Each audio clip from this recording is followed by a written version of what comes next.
Siamo a Macerino, vicino ad Acquasparta, in Umbria. Lui è Dario Muffolini, il presidente del Roma 4x4 Adventure, e abbiamo anche e lui è Vinicio Vinicio, Pier che è Antognetti, che è il delegato regionale dell'Umbria.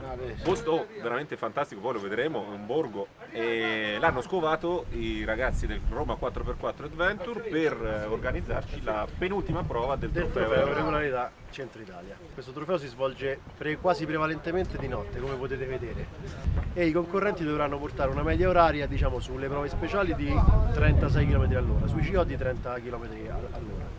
Queste speciali sono ovviamente nel bosco, sono tutte sterrate e sono in questo caso facilmente raggiungibili perché qua abbiamo scovato un percorso a 5 km di raggio da questa postazione qua, praticamente si svolgono tutte le prove. 4, 5 secondi, 4, 3, 2, 1, via!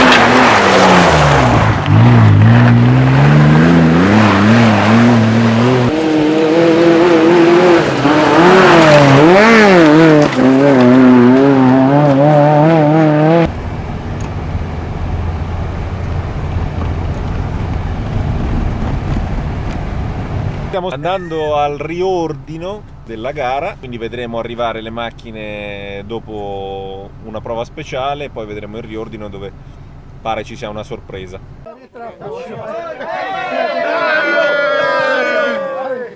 A posto, finisce qua, ma rossicini e vino.